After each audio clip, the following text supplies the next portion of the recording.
So, human life. Who cares? They didn't kill anyone. Everyone ran out of the way perfectly at the right time.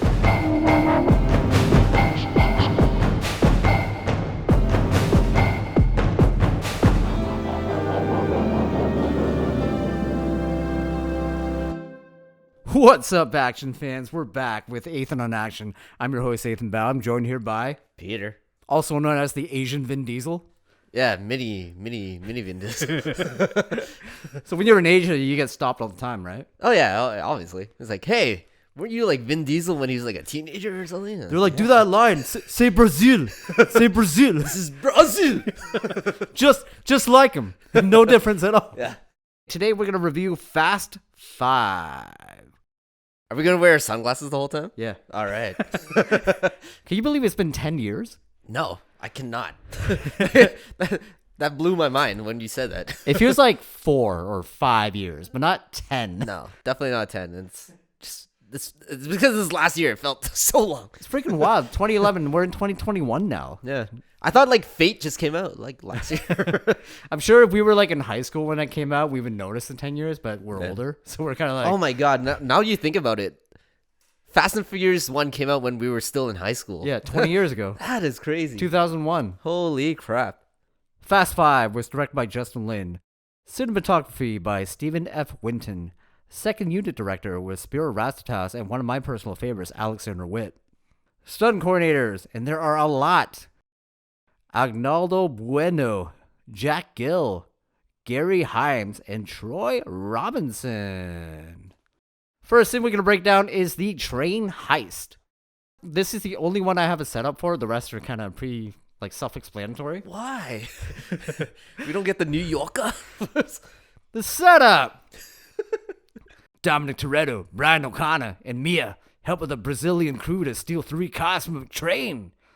After discovering the Brazilian team only wants the Ford GT40, Toretto decides to be a dick and tells Mia to drive off with it. Hilarity ensues. I felt it was, a pretty exciting start to the movie.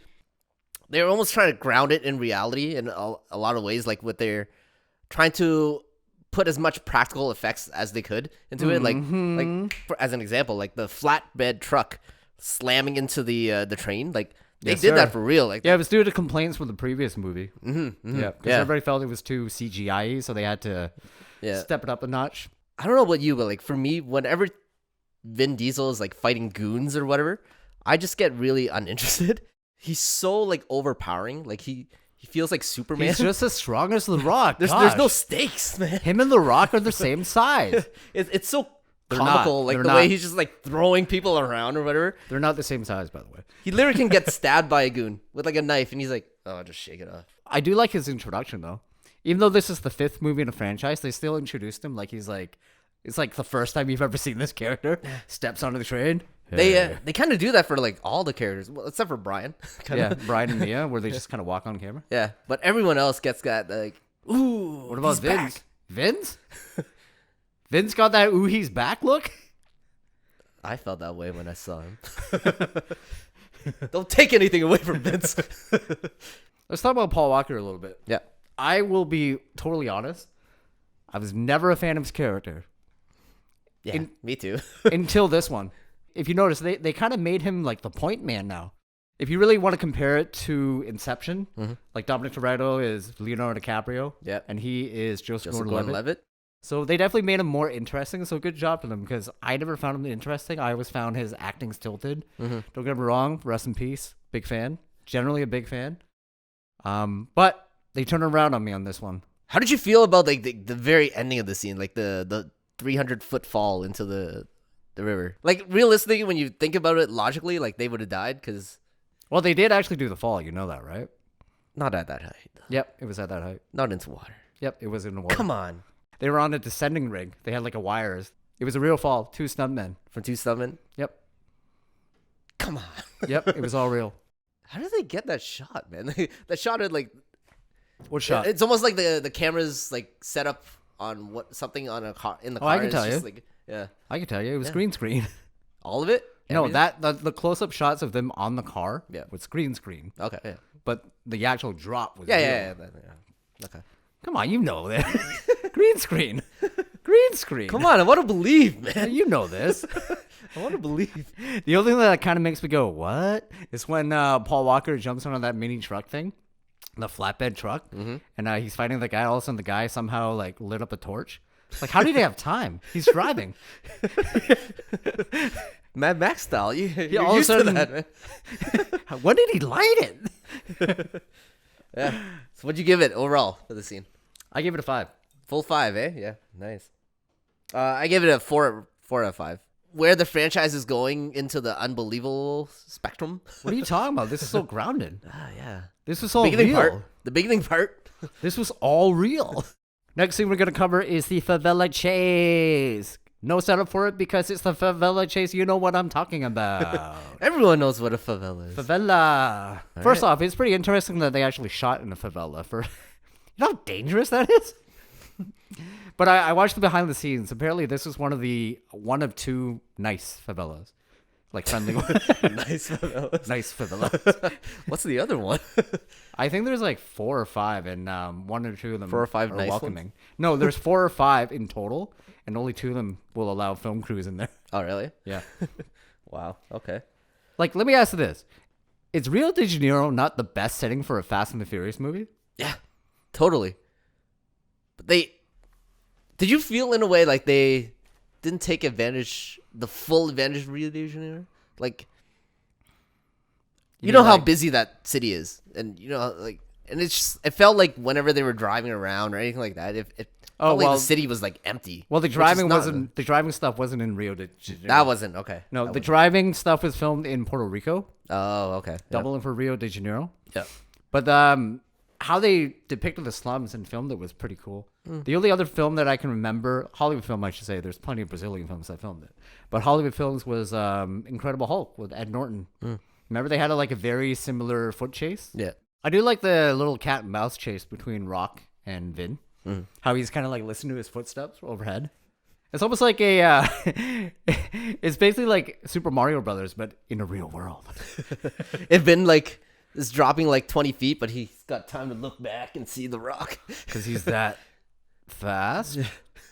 Fuck, that's furious. So who do you feel was the bad guy in this foot chase? There's no bad. Well, the Reyes is team guy. It's pretty interesting though, right? What is that guy's name? The henchman. Do we even know his name? Guy. Brazilian guy. Guy Reyes. Yeah. Who were you rooting for? Like Rock versus Vin this whole time? For this part? For this part. I just want them both to get away safely because there's that third team there that we didn't like. Yeah. That was interesting. It's in a way, Toreto on paper is the bad guy. Like on paper. This Oh, yeah. terrorist, basically. Hobbes just doing his job, man. And he's fucking damn good at it. He's always sweaty. What do you want to rate the scene at? I give it a 3.5 out of 5. I enjoyed the scene. It's good. Me too. Oh, no I way. gave it a 3.5 too. All right. I feel like what held it back is I wanted more parkour. Yeah, I wanted more of the parkour, more of the rooftop stuff. Best part. And there was too much of the just cut-in stuff and slowing things down. Yeah. Next thing we're going to break down is the big one. It is Toreto versus Hobbes. No, big spiel before? Come on, man. This is This scene literally just starts. The Rock rushes in, destroys his car. Let's fight. shit, that's personal, man. You destroyed Dom's Charger? Holy fuck, you're done. So Justin Lin, to him, this was the equivalent of Stallone and Schwarzenegger fighting in their prime. Yeah, this is in Rock's mind, it's King Kong versus Godzilla. Yeah, so The Rock would be Arnold and Stallone would be, or Diesel would be Stallone, I'd say. The equivalent Oh, yeah, for sure. of the two. Not because of the Italian thing, but I don't think he's even Italian. Is he? is he? I don't know. No he's one he's knows. a super mixed racial. Pretty sure he's thing. part black, part Spanish, part white, part of everything. super Asian. He's every one of us. Well, I always see The Rock as Asian, so Team Rock. Samoan. All right. We'll take Part it. Asian. That's us. All right. So, your thoughts on this epic fight? Thinking back about it, like in the promotions, like back in the day when 2011, everything was kind of like building up to the showdown. Kind of for me, it met the hype. It definitely felt that way when I watched it 10 years ago. For sure, 100%. Yeah. Like they're going at it, man. There's the real intensity to this scene. It's almost like a mirror match. They try to make them both like muscle guys. Yeah. The only difference is that The Rock is slightly more athletic, like more agile. Oh yeah. Like, he does a kip up. I know, man. Punch. He does that kip up right into the Superman punch. It's like a 6'4" like Hulk doing that shit. Holy fuck. So I'll admit I definitely enjoy the scene. Two icons going at it. I was definitely pleased. But if you really break it down to our standards as action fans, they do things that aren't the greatest. What are you talking about? Like, you can always power out of a Kimura. No, I'm not talking about that. I'm talking about the editing. They do things that we don't like, or that I think is terrible in general. For example, they cut after every move. It's like one move, cut, one move, cut, one move, cut. Can't you do 2 moves or 3 moves or 4 moves? In a way, I can understand it because, like, with these guys, these giant hulks, one move is a big move, is a giant move, right? So it takes up but the thing more is, attention than just like, it's not like that though. It's not like that. If you watch the fight, it's a chain of moves, but they cut between each move. Okay. It's a chain of things going on, but they're like, cut, cut. Yeah. Well, that definitely takes it down a notch for me. Absolutely. Okay. And also when they get, it's pretty obvious for the wides, it's the doubles, right? Because these guys probably don't know how to pull The Rock does. Probably knows how to pull his punches. He has to. It's part of his job. I doubt Vin Diesel knows how to pull a punch. Nah. And I was watching the behind the scenes. Apparently it was intense, where Justin Lin was saying they had this idea they had to talk about, so he sent everybody home except for The Rock and Diesel, and we just talked for hours. Yeah, I don't know. You ever wonder, like, going into this movie, you know how like Hobbes and Shaw, they had that whole contract, right? Yeah. Did they have any of that with this I don't at think all? so. There's Not yet. None of that ego came into it yet, right? Yeah, this is pre-bullshit. Yeah, pre-ego. Pre-ego. Over the top. Like. And also, once they get in that dark room, it does lose a lot of its flavor, I find. It's like a dark room. I don't really know what's going on. It's all clear. Oh, sorry. It's all close-up, tight shots. Yeah. In the dark room. Yeah. And, of course, yes, the Kimura. The Kimura. Just power out, man. Okay, to be fair, you probably could do that if they're standing, which they were. But if he pulled guard and he had him in his guard, no way, you're done. You either got to tap or like he had his side though, like yeah, more leverage and everything. I don't know, whatever, but yeah, no, I will say he can do that from that angle they were at. It's possible. Vin Diesel can do anything.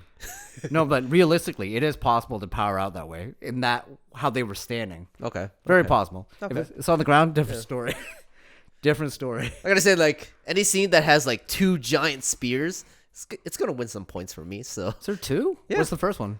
First one was like a smaller one, like Rock taking Diesel taking Rock into that room, the dark room. Oh, right. And then the obviously the big giant one from Rock taking him out to the final spear. Scene. Yeah. Very good move. Yeah. Broke him in half.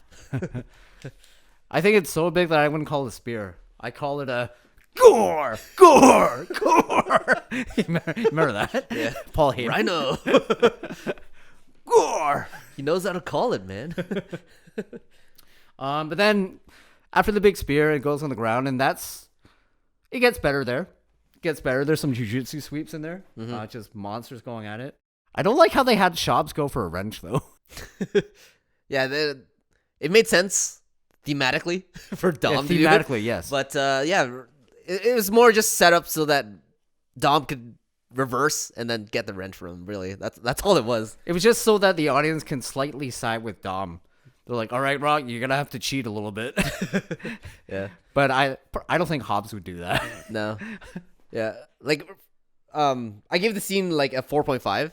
I really enjoyed the scene.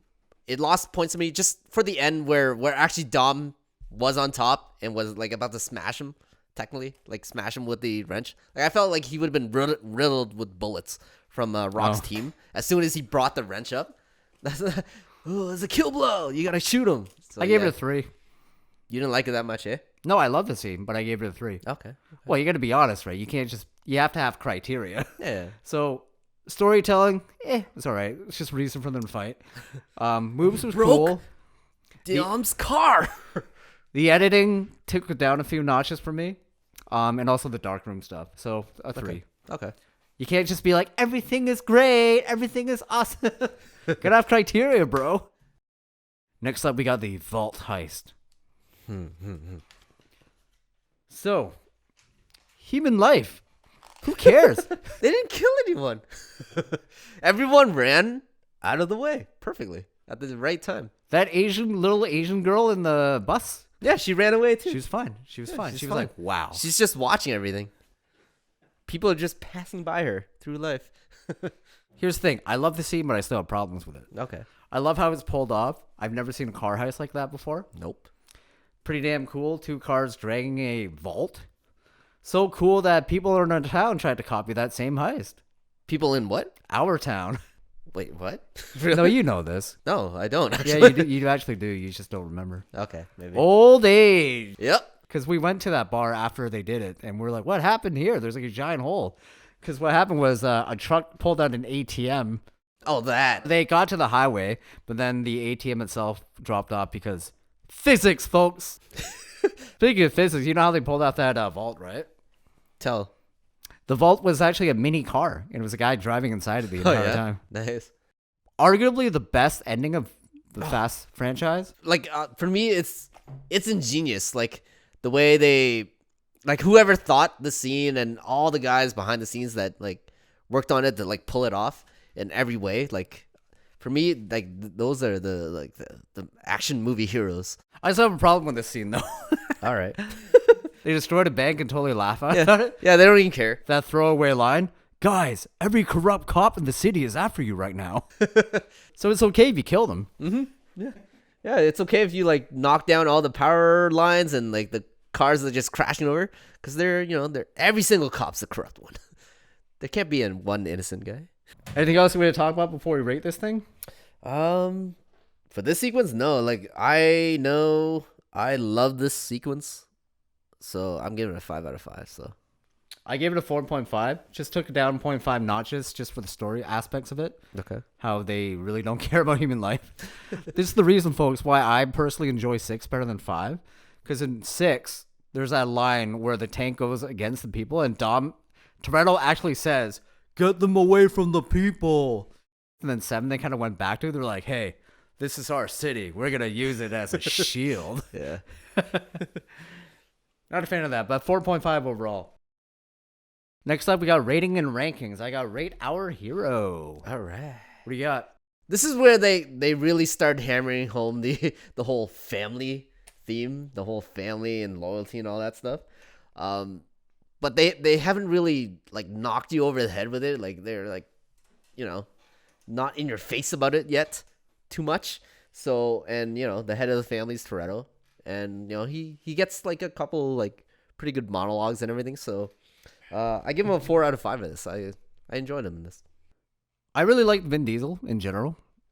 I know he gets a lot of hate for being like weird and cringy on social media. Yeah, that's not fun. And also, people like to make fun of his family, his slow speech and that. But there's no denying the presence that he has when he's on camera. That charisma. You're automatically drawn to him. Oh yeah. Naturally. Storytelling wise, I feel like it was okay for his character. He doesn't really necessarily have an arc. It's just pulling off another heist, essentially. Charisma alone gives him a 3 out of 5 for me. Mm-hmm. But I feel like he didn't. It was hard because you got The Rock in there. So it makes it difficult to really root for him because Rock's just like automatically you're drawn to The Rock. Yeah. Me personally. I'm like Team Rock. Just naturally, right? As soon as he steps on screen. Yeah, basically. As charismatic as Vin Diesel is, The Rock is just way more charismatic, in my opinion. So just the fact that The Rock's in there alone gives him a 3. And another reason why I kind of gave him lower than what most people would think, I think there's a lot more to Vin Diesel than what we see on camera. His range is fantastic. It's phenomenal.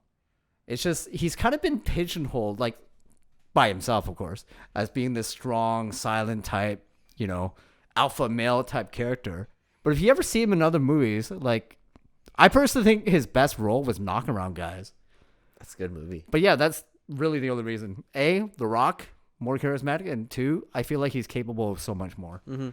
Absolutely. No, I definitely feel you on The Rock thing. Yeah, because he does really come up as like overshadowing on Vin. Yeah, he literally spits on him during their fight.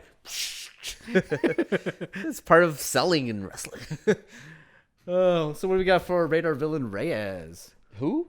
Exactly. Is that his name? I gave him a 1. Yeah, 1 if that. Not even. He doesn't really register at all. He's like super generic villain stand-in character. Hold on. Super generic Hispanic villain in all these movies. I know they eventually changed it up with like 6 and 7. Yeah, kind of try to build up the guys more, but then all those people joined the team afterwards. So John Cena's gonna join the team. Fucking brother character out of nowhere. Oh my god. I hope it's better than the trailers. No. I felt it's cringy as fuck. Well, we'll get to that. Yeah. Next up, we got top 3 badass moments. Yep. What do you got for number 3? Number 3. During the vault heist on the highway, Vin Diesel goes, "It was always the plan." Fucking plan. Like, hell yeah. He's got his own plan and he never tells anyone. Dom, I'm pregnant. It was always the plan. You didn't tell me. I poked holes in that condom. Good God, man. Number 3 for me is actually from the favela scene. Just the actual stunt itself. Brian and Mia jumping down in the finale part of that. Felt really cool. The way it was shot, like really wide shot, and the actual stunt, the whoever the stunt people were, jumping into that little hole there. Really cool. Yeah. Number 2 for me is also from the favela. It's when Diesel is jumping off a roof, and then Rock jumps through the window, and Diesel in midair turns around. Then they land and they just stare at each other. And that's just the theme for the entire That music movie. picks up. Dun, dun, dun, dun. Let's go. Yeah. Team Rock. Number 2 for me is in the Hobbes versus Dom fight. Hobbes doing a little kip up right into the Superman punch. Just that athleticism from like a 6'4" fucking giant. Yeah. Number 1 for me, I have Gore. Spear. All right.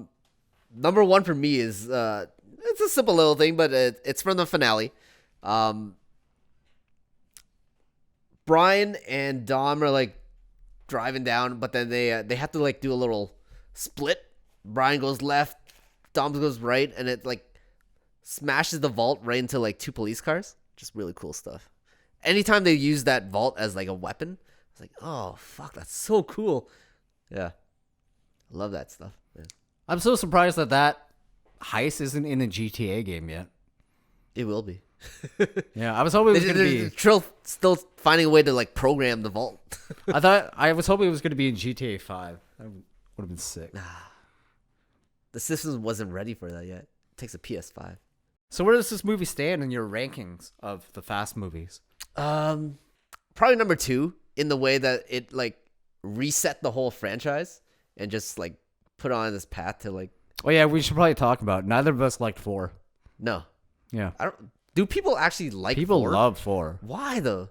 It's because it's the one that brought them all back.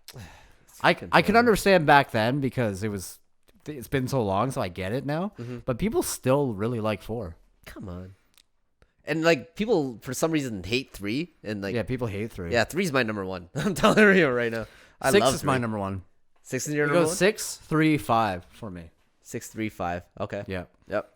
People hate 3. I do love 6 as well though. Yeah. I do understand why people hate 3. It's more so because of the lead. Because you don't get Dom.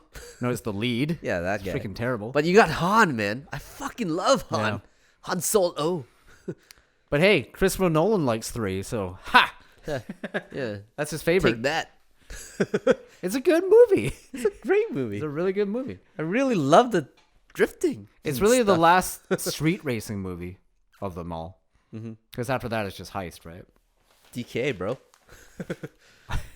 What does that stand for? Donkey Kong. That's the exact accent from the movie. Donkey Kong. Later, Timberlake. Hey, what does that mean, Guy Gene? Yeah, it was like 4 was technically the reboot, but 5 was like the real reboot. Mm-hmm. Yeah. Okay, what's your worst though? That's the more of the debate. Probably 2 or 8? 7. I 7, really don't like 7. You don't really like 7, eh? I really like it as much as people love it. How do you feel about 8 though? Because I really dislike 8. 8 is definitely forgettable. Yeah. But I find 7 is really not that good. If you actually look at it from a Take narrative away perspective, the other aspects. take away the sad aspects of it. Yeah. But if you watch it as a movie alone, it's really not that No, satisfying. it goes so over the top with their sequences. And It's everything. also the story doesn't flow. It's very jarring. You know how what's his face? Shaw. Mm-hmm. How he's the bad guy, then all of a sudden the other guys are the bad guys, and then it's weird. Yeah. And also it doesn't make sense. They're chasing him, but he's chasing them. He's like toying with them, but like I don't know why he's toying with them. Like he could literally just finish the movie. It doesn't make sense. They're doing heists to find the god side to find him, but he's finding them all the time. Yeah, it really makes no sense. Yeah. Yeah, I have a huge problem with 7, but ultimately it's 2 and 7. Those two at the bottom. Yeah. I might actually like 2 more than 7, well, because it's so bad. Oh god. But the only thing I remember from 4 is that part where Braga, he's like, he dated my sister, and Braga's like, oh, you lucky, you still breathing. Another great impression. Yeah. All right. That is for this episode, guys. Thanks for tuning in. We'll be back, and we are out. Music for Athan and Action is done by Mason Tickle. If you like what you heard, please rate, review, and subscribe. If you're watching on YouTube, please subscribe. Click that notification bell. We'll be back later.